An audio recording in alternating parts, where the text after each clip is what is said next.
Hey, Super Conference Managers. This is your Commissioner Tyler Burkart here with the Week 11 recap. All the awards for this week will be posted on the blog. I decided that this week, with 2 weeks prior to the playoffs starting, I'm going to just talk about playoff scenarios and what your odds are as far as clinching the playoffs. So let's get started with the AFC East. Now, right now, there's a race between actually 3 different managers in order to try to clinch the AFC East. Kiln Legend, Washington Stimulus, and the Cleveland Shamans. Cleveland does have a chance, but really low odds.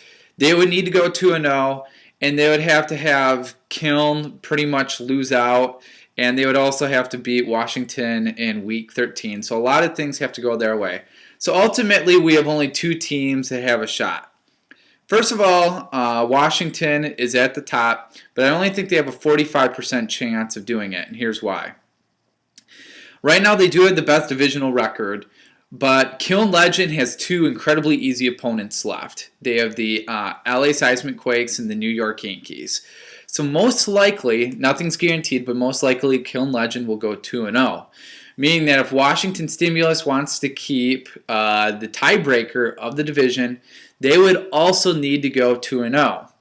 Washington plays Fargo and Bargo, which most likely would be a win, but nothing's guaranteed in our league. And then a tough Week 13 matchup against Cleveland. So this will be an interesting contest between Kiln and Washington. I think both teams will end up going 2-0. But that's kind of the situation that we see here. Finally, with the Yankees, they're going to have to win both of their games just to have a shot at the consolation, but most likely they will have a 2nd or 3rd pick in next year's draft, because remember, whoever wins the consolation bracket will have the first pick. Now let's go to the AFC West, a little bit simpler than the AFC East. Seattle Sasquatches has a game lead, and in the way I look at it, I have a 90% chance of winning. Only really needs 1 win. They play the Yankees and then San Diego, and they're currently on a 2-game winning streak. Meanwhile, San Diego Whales, who I give a 10% chance to, they would need to go 2-0 and have Seattle go 0-2. Because if they're tied, that won't help at all, because then the tiebreaker would go to the division record, which they would have the same division record, and then it goes to most points, and there's no way San Diego can overtake the total points that Seattle has. It's also interesting with San Diego Whales because if they end up losing both games, there's a shot that they might not even get into the consolation bracket. So here they have a chance of getting into the playoffs. But there's also a scenario where they don't even get into the consolation bracket. So we'll have to see what's in store here with the San Diego Whales. Meanwhile, it's fair to say, I think with Fargo and LA Seismic Quakes, they want to get into the consolation bracket. They each have to go 2-0. Otherwise, they'll be around that 3rd, 4th, 5th pick. Okay, so let's go to the NFC East. In my opinion, this is the most interesting race. AFC East is pretty interesting, but I like this one a little bit more. Now, Minnesota Bryans, we've seen them on top of the league this whole year. And I think especially with their total amount of points scored, it's easy to say that Minnesota Bryans has pretty much clinched the playoffs. He will be in. However, while it looks like he's going to win the division, I would say not so fast. 80% odds I would give it. If he wins 1 game, he clinches. But this week, he takes on San Antonio Toros, most likely without his best player, Adrian Peterson. And if he loses that matchup, he then has to play Indianapolis Eyeball, which if Indianapolis wins in Week 12 against Portland Car Ramrod, the two would ultimately compete to see who wins the NFC East. So there's actually a scenario, and it's a pretty feasible scenario, where if Minnesota loses the first game, Indianapolis wins, they will play, and if he loses the Indianapolis Eyeball, and once again, I think he will probably be out without Adrian Peterson against that matchup, Minnesota Bryans doesn't get his first round bye, which it looked like he was going to have after Week 5. So that's really interesting to see, and I don't know how this is going to play out. But with that happening, Minnesota would have to play in the first round as well with Indianapolis. And then the other first round bye would probably go to whoever wins the division between Kiln Legend and Washington Stimulus. Meanwhile, Indianapolis Eyeball has to watch themselves, because if they only win one game, I think they only have a 30% shot at making the playoffs. So he most likely has to think in his mind win both games. 0 games gets him in the consolation.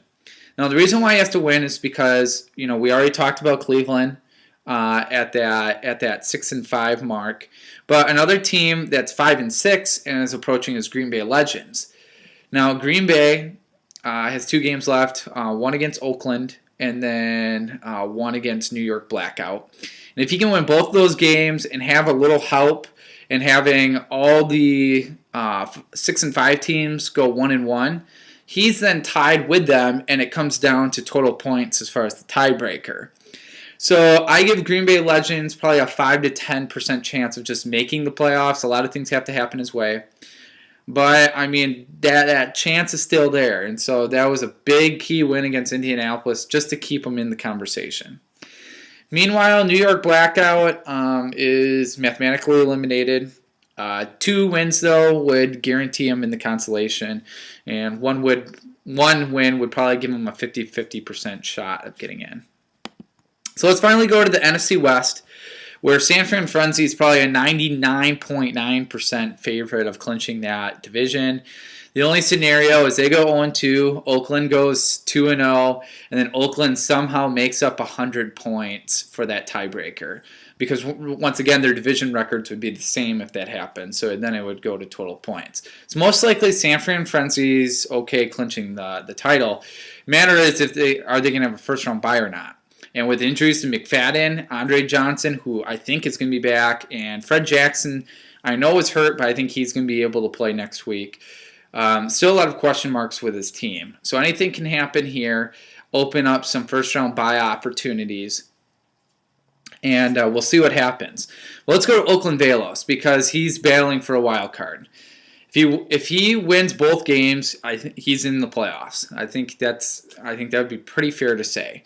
If he only wins one game, I think he would once again have that 30% shot. So basically, Oakland, Green Bay, Cleveland, and Indianapolis are the 4 teams competing for that final playoff spot. Of course, 0 wins, guaranteed in the consolation.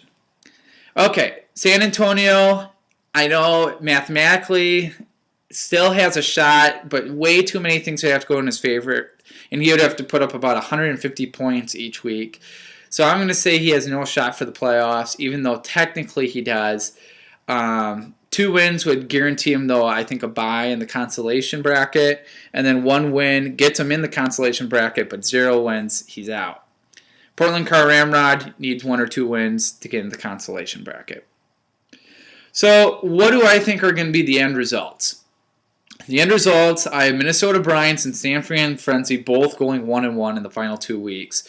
But because of their total points, they keep that first round bye at 9-4 and clinch their divisions.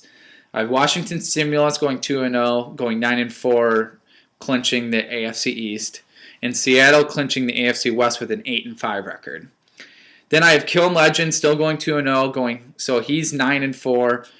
Getting the first wild card spot, and then the second wild card spot I gave to Indianapolis Eyeball. I think Indianapolis will be the team that goes 2-0 and gets that final playoff spot. Then for the consolation, I have Cleveland Shamans with a 7-6 record getting a first round bye, and Green Bay Legends going 6-7 getting a first round bye. And then Oakland Velos, New York Blackout, Portland Car Ramrod, and then holding on to the last spot, San Diego Whales in the consolation bracket. So that leaves Fargo Embargo, San Antonio, LA Seismic Quakes, and New York Yankees, their season complete and looking forward to the playoffs. So that's how I think things are going to happen. They probably won't happen out that way. I'm sure we have one more shocker in store, and hopefully it doesn't deal with my team. But best of luck to all of you for the final 2 weeks, and we'll see what happens. I'm your commissioner, Tyler Burkart. Game on.